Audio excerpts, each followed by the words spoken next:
पिछले एपिसोड में देखा कि शियाओ को गॉडेस लियू ने उसके फ्यूचर के बारे में बताया, पर शियाओ मानने को तैयार नहीं था कि वो फ्यूचर में अकेला होगा और उसके साथ कोई दोस्त नहीं होंगे। शियाओ ने डिसाइड किया कि वो फ्यूचर को बदल देगा, क्योंकि ये सिर्फ एक प्रिडिक्शन है। वो इतना स्ट्रॉन्ग बनेगा कि वो कोई भी लड़ाई का रुख आसानी से बदल पाए और गॉडेस लियू के पास उस अल्टीमेट वर्ल्ड में जा सके। गॉडेस लियू ने जाने से पहले उसे वही फ्यूचर की झलक दिखाई। दाओ भाई और बाकी सभी भी वहाँ से चले गए थे। शियाओ फिर अपने पेरेंट्स से मिला। वो उसे अपने साथ लेकर किन कबीले में जाना चाहते थे, पर शियाओ ने मना कर दिया, क्योंकि उसे अभी भी बहुत काम पूरे करने हैं और उन ऊंचाइयों को छूना है जिसको उसने सपना बना लिया है। अब हम देखते हैं कि शियाओ अपने ग्रैंडफादर से मिलने के लिए निकल गया था। वो मेशू वैली से होकर गुजर रहा होता है। वो सोचता है कि मुझे फ्यूचर के बारे में चिंता करने के बजाय अपने माइंड सेट को रिलैक्स करके बेटर बनाना होगा। इस बात से कोई फर्क नहीं पड़ता कि आगे क्या होने वाला है। अब मुझे अपना कर्म करते रहना होगा और चीजों को सही तरीकों से करना होगा। पर सबसे पहला टास्क मेरा ये है कि मैं काफी ज्यादा स्ट्रॉन्गर बनूं, अन्यथा मैं अच्छी सुबह की कैसे आशा कर सकता हूँ। मुझे पूरा विश्वास है कि कल जब ये सूरज दोबारा डूबेगा तब कुछ भी बदला नहीं होगा। वो एक घोंसले में जाकर उसमें सो जाता है। सुबह होते ही वो वापस से आगे के रास्ते पर निकल जाता है और उसमें एक माँ से बड़े माउंटेन में आ जाता है जहाँ उसके ग्रैंडपा मौजूद थे। वो कहते हैं कि यहाँ कौन है जिसने यहाँ आने की हिम्मत की। शियाओ का रूप बदला हुआ था जिससे वो उसे पहचान नहीं पा रहे होते। शियाओ कहता है कि ग्रैंडपा ये मैं हूँ। वो शियाओ को देखकर काफी खुश होते हैं और उससे मिलकर कहते हैं कि फाइनली तुम वापस आ ही गए। पर वो दोनों साथ में बैठकर बातें करने लगते हैं। शियाओ उन्हें एशियन इमोर्टल के बारे में सब कुछ बताता है। वो कहते हैं कि तुम मेरे ग्रैंडसन हो, इसीलिए तुम्हें इस एशियन इमोर्टल की फाइट में चैंपियन तो बनना ही था। वास्तव में तुम दुनिया में सबसे अच्छे हो। शियाओ कई सारी डिवाइन हर्ब को बाहर निकालता है जो उसने एशियन इमोर्टल में इकट्ठा की थी। वो अपने ग्रैंडपा से कहता है कि आप इन सभी को रख सकते हो, खास करके मैंने ये सभी हर्ब आपके लिए ही इकट्ठा की थी। ग्रैंडपा शी जोंगटियन कहते हैं कि आखिर मुझे इन हर्ब की क्या जरूरत होगी, मेरी बॉडी पहले से ही पूरी तरीके से रिकवर हो चुकी है। जल्दी से इन सभी को अपने पास वापस रख लो। ये सभी स्पीड मेडिसिन है जो तुमने एशियन इमोर्टल के दौरान अपनी जान को दांव पर लगाकर हासिल किया होगा। शियाओ अब डिवाइन कोड ट्री को बाहर निकालता है और कहता है कि भले ही आपको इन सभी हर्ब की जरूरत नहीं है तो कोई बात नहीं, लेकिन आप इस डिवाइन फ्रूट के लिए मना नहीं कर सकते। और उन्हें एक डिवाइन कोड फ्रूट देने लगता है और बताता है कि आपको इसे स्वीकार करना ही होगा। वो कहते हैं कि ये legendary heavenly divine code fruit है। तुम वास्तव में इस तरह की ट्रेजर को खोजने में कामयाब रहे। अब वो अपनी बातों को जारी रखते हैं। कुछ देर बाद शियाओ जोंगियन कहते हैं कि वास्तव में तुम अब बड़े हो चुके हो। शियाओ कहता है कि हमें बातें करते हुए काफी वक्त हो गया, अब मुझे यहाँ से निकलना होगा, क्योंकि आपके इस ग्रैंडसन को 3000 स्टेट की यात्रा करनी है जिससे मैं और ज्यादा स्ट्रॉन्गर बन जाऊंगा। और वो सोचता है कि मुझे लिंगर से भी मिलना है। वो मेरा इंतजार कर रही होगी। मैंने उससे वादा किया था कि मैं लौटकर जरूर आऊंगा। अब वो वहाँ से निकल जाता है। फिर अब हम देखते हैं कि शियाओ सिन स्टेट के मलबरी फॉरेस्ट में मिलने के लिए आ गया था। वो लिंगर के लिए एक गिफ्ट लेकर आया था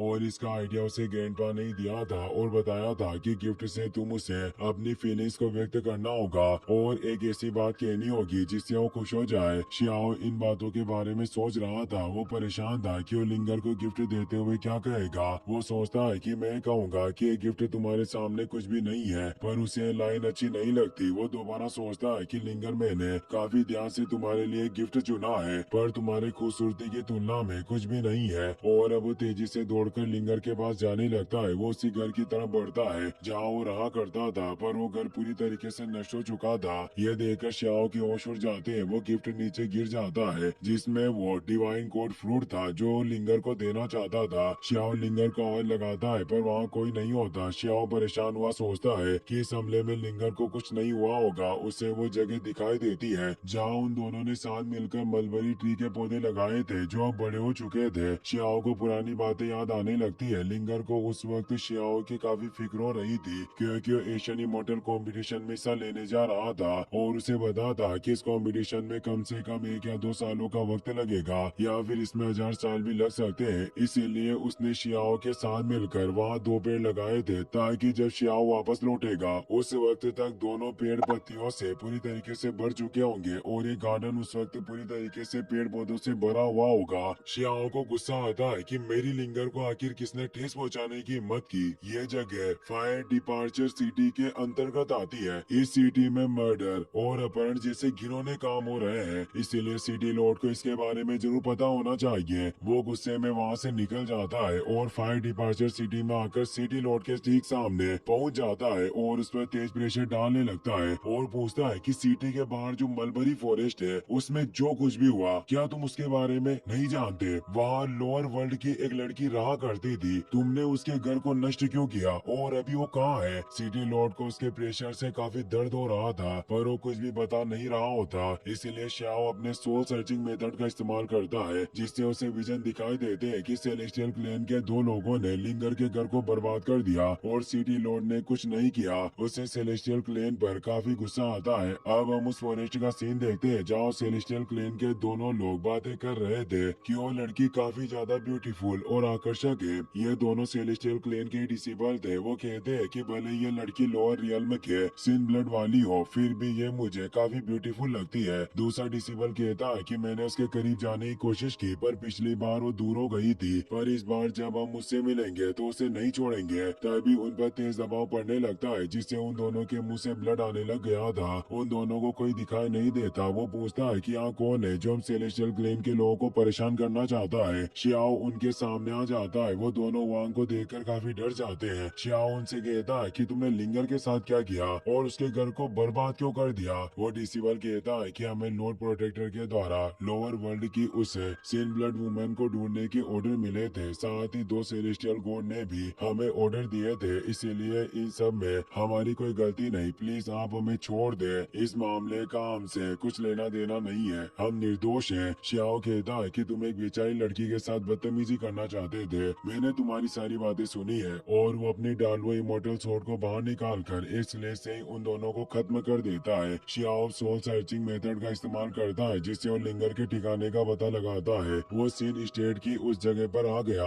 जहाँ वो लिंगर को छिपा कर रखा था पर उसे वो लिंगर नहीं दिख रही थी। शियाओ परेशान हुआ सोचता है कि मुझे उन 2 शर्मनाक लोगों की आत्माओं से इस जगह का पता मिला पर यहाँ कोई क्यों नहीं है। कुछ दूर आगे जाने पर उसे आवाज आती है। लिंगर हेवन से प्रार्थना कर रही थी कि एशियन इमोर्टल कंपटीशन खत्म हो चुका है, हेवन आप प्लीज शियाओ पर कृपा बनाए रखना ताकि उसे कोई नुकसान ना हो और वो सेफली वापस लौट आए। शियाओ ये सुनकर इमोशनल हो जाता है। उसने कहा कि मैं वापस लौट आया हूँ। उसे देखकर लिंगर के आंखों से आंसू आ गए। वो जल्दी से उसके पास चली जाती है। अब वो दोनों बातें करने लगते हैं। शियाओ से कहता है कि ये जगह काफी खतरनाक है फिर भी तुम उन 2 लोगों से बचकर यहाँ आ गई। लिंगर कहती है कि मुझे डर था कि जब तुम एशियन इमोर्टल से वापस लौटोगे तो मुझे ढूंढ नहीं पाओगे, साथ ही मुझे ये भी डर सताया करता कि जब तुम वापस आकर मेरे घर को टूटा हुआ देखोगे तो तुम्हें लगेगा कि मैं अब नहीं रही और तुम उदास और परेशान होगे। मैं तुम्हें इस हालत में नहीं देखना चाहती थी इसलिए मैं यहाँ तुम्हारा इंतजार करने आ गई। शियाओ मुस्कुराते हुए कहता है कि तुम चिंता मत करो, मैंने एशियन इमोर्टल में काफी बड़ी लड़ाई लड़ी है, इस सिटी के छोटे मोटे लोग मेरा क्या बिगाड़ सकते थे। भले ही तुम किसी भी कोने में रहती मैं तुम्हें ढूंढ लेता। लिंगर पूछती है कि उस एशियन इमोर्टल में कई खतरे थे, तुम्हें कई सारी परेशानियों का सामना करना पड़ा होगा, कहीं तुम्हें चोट तो नहीं आई। और वो उसकी बॉडी को चेक करने लगती है। शियाओ कहता है कि तुम चिंता मत करो, वहाँ एशियन इमोर्टल में काफी कुछ घटित हुआ, मैंने काफी सारे लोगों को मारा और मेरी कल्टिवेशन भी काफी बड़ी है और मैं चैंपियन रहा। लिंगर कहती है कि मुझे विश्वास नहीं हो रहा, वो एशियन इमोर्टल काफी विशाल है और लाखों दुश्मनों के साथ तुम्हें काफी प्रॉब्लम आई होगी पर वास्तव में तुमने काफी मेहनत की है। शियाओ कहता है कि अब तुम चिंता मत करो, मैं वापस आ गया हूँ, इसका मतलब है कि मैंने अपने सभी दुश्मनों को हरा दिया। लिंगर कहती है कि तुम जिंदा वापस लौट आए, यही मेरे लिए काफी है। शियाओ बोलता है कि मैंने तुम्हें पहले ही कहा था कि मैं एक जीनियस हूँ जो पूरे एशियन इमोर्टल पर हावी रहा और मैं सबसे टॉप पर खड़ा हुआ था और यहाँ तक कि उन हजारों लोगों में से कोई भी प्रतिद्वंदी नहीं हो सका। लिंगर कहती है कि इसका मतलब कि तुम इस दुनिया में नंबर 1 हो। शियाओ कहता है कि ऐसा तो होना ही था, अब तुम ज्यादा चिंता मत करो, अपर वर्ल्ड के गॉड भी मेरा कुछ नहीं बिगाड़ सके।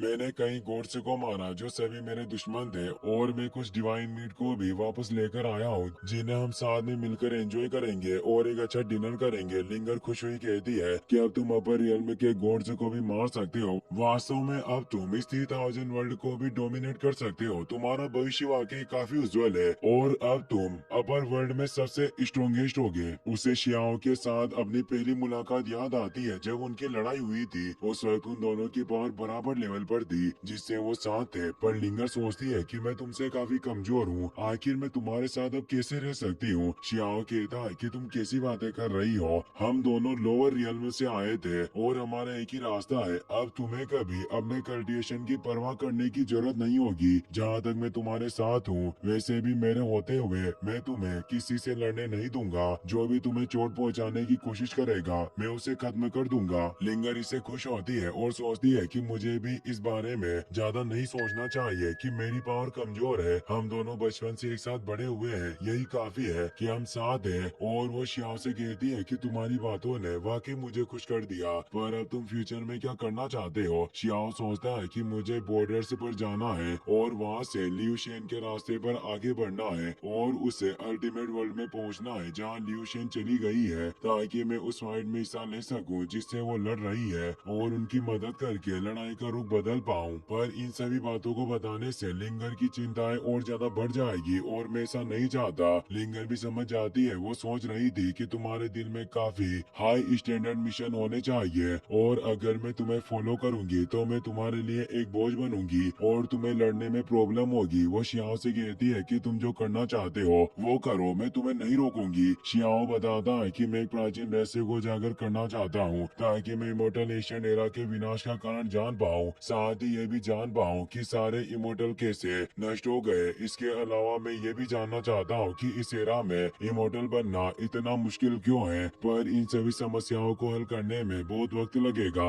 हमें अभी साथ में इस वक्त को एंजॉय करना चाहिए। और वो उसे अपना लाया हुआ गिफ्ट देता है, पर वो बॉक्स टूट चुका था, इसीलिए वो कहता है कि मुझे माफ करना, गलती से मैंने इसे तोड़ दिया। लिंगर कहती है कि बॉक्स से कोई फर्क नहीं पड़ता, मेरे लिए यही सबसे बड़ी खुशी की बात है कि तुम मेरे लिए गिफ्ट लाए। वो देखती है कि वो डिवाइन फ्रूट है जो उसे काफी प्रेशियस लग रहा था। वो शियाओ को बताती है कि मैं अभी वर्तमान में बीमारी और आपदा से मुक्त हूँ, इसीलिए मेरे लिए इस डिवाइन फ्रूट को कंज्यूम करना लाभदायक नहीं होगा। बेहतर होगा कि तुम्हें इसे अपने पास ही रखना चाहिए ताकि जब तुम्हें चोट लगे तो तुम इसकी मदद से रिकवर हो सको, यानी तुम इमरजेंसी के वक्त इसका यूज कर सकते हो। शियाओ कहता है कि मेरे पास पूरा सेलेस्टियल ट्री ही मौजूद है जिस पर लगातार ऐसे फल पकते रहते हैं, इसीलिए मेरे पास इन फ्रूट्स की कमी नहीं। और वैसे भी मुझे पावर बढ़ाने के लिए इन फ्रूट्स की जरूरत नहीं, बल्कि इस फ्रूट की जरूरत तुम्हें है। जैसे ही तुम इसे कंज्यूम करोगी तुम अपनी ताकत में सुधार महसूस करोगी और आज के बाद तुम्हें कोई भी परेशान नहीं कर पाएगा और सब कुछ आरामदायक हो सकता है, इसीलिए जल्दी से इसे कंज्यूम करो। लिंगर उसकी बात मानकर जल्दी से उस फ्रूट को निगल लेती है जिससे उसकी बॉडी में बदलाव होने लगते हैं और फिनिक्स पावर के साथ वो अब गॉड रियल्म में पहुंच जाती है। इससे वो काफी हैरान थी, उसकी ड्रेस भी अब बदल चुकी थी और अब वो पहले से ज्यादा ब्यूटीफुल लग रही होती है। वो कहती है कि मेरी कल्टिवेशन लेवल काफी तेजी से बढ़ रही है, मेरी बॉडी और मेरा माइंड एक न्यूली बोर्न बेबी की तरह हो गए। आखिर ये किस तरह का फ्रूट था जिससे इसका इतना चमत्कारी प्रभाव हुआ। शियाओ बताता है कि ओनली गॉड फ्रूट है, इसे खाने के बाद तुम गॉड रियल्म में पहुंच गई हो और अब तुम मुझसे भी ज्यादा स्ट्रॉन्ग हो। लिंगर शर्माते हुए कहती है कि वाकई मैं अब गॉड रियल्म में पहुंच गई हूँ और एक सेलेस्टियल बन गई हूँ। शियाओ बताता है कि अब तुम सभी दुश्मनों का खुद ही सामना कर पाओगी, अब हमें साथ में उस सेलेस्टियल रियल्म में चलना चाहिए और उस सेलेस्टियल क्लेन के प्रोटेक्टर ने तुम्हारे साथ जो बदतमीजी की उसका बदला लेना होगा और पूछना होगा कि उसने ऐसा क्यों किया। इसी के साथ ये एपिसोड यहीं पर खत्म हो जाता है।